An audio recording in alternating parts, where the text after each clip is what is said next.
Sales emails are one of the most important tools that us salespeople use in order to prospect effectively. That being said, signing off your email correctly and ensuring that the last line is as strong as possible can potentially make the difference between a prospect responding back to you or ignoring your email altogether. So how exactly should you end and sign off a sales email? Keep watching to find out more. What's going on, sales family? It's Fahed from Sales Unveiled once again, helping slash through.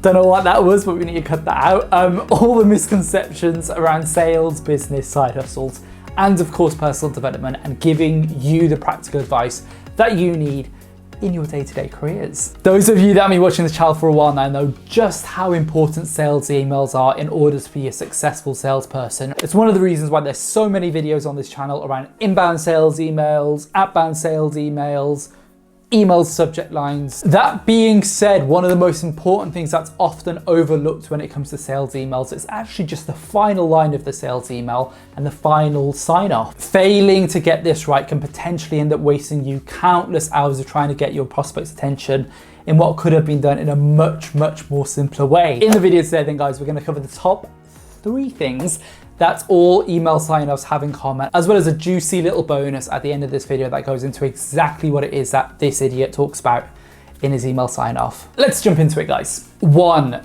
keep them short. Guys, I'll be the first to admit, your boy waffles on a little bit. Heck, I also speak incredibly quickly, so when you put them together, like that, it's a recipe for disaster. Luckily though, when it comes to sales emails, this is a habit that I've managed to break and is super important, and is definitely something you should take away for your email sign-offs. If the final line in your sales email is too long, has too much information, or is hard to find, the reader is just going to lose interest and not going to want to respond back to you. The best way to avoid this then is just to ensure that the final line in your sales email is short and to the point. Aim then for this to be between 10 and 20 words, as I found that's the little super sweet spot. You want to know what else is shorter than short? The amount of time that it'll take you to absolutely smash the like button, as it really does help out the channel, and also consider subscribing, guys, if you're interested in more videos around sales, business, side hustles, and personal development. Make sure it has one clear task. Super secret behind the scenes Sales Unveiled bit of advice, guys. This is actually something that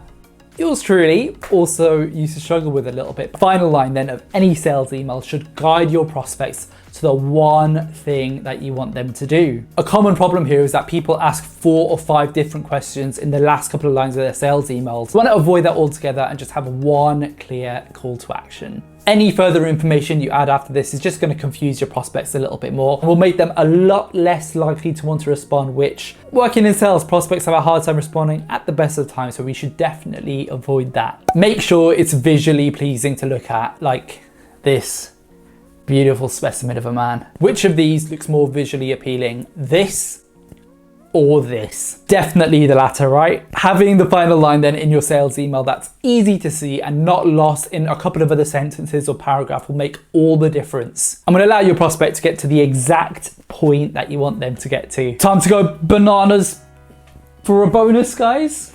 Damn it.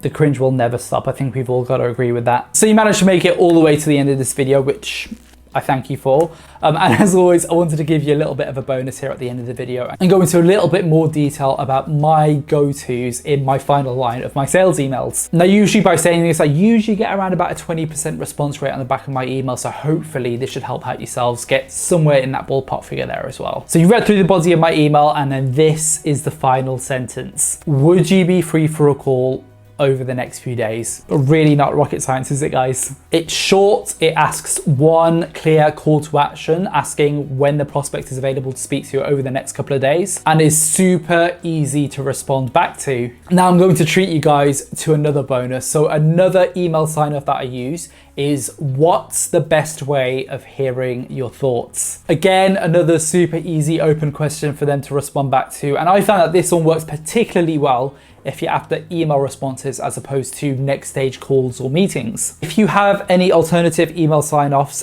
please leave a comment down below. Let me know your thoughts and let's just share that with the wider community just to kind of get a little bit of the love flow in there, which sounded a little bit less gross as it was coming out my mouth. As always, if you're interested in more fantastic content around sales, business, side hustles, personal development, absolutely smash the like and subscribe button. It really does help out the channel. And we're past 60 subscribers. How the hell did that happen? Until the next one, guys, I'll leave it with you for now. Have a good one. Adios.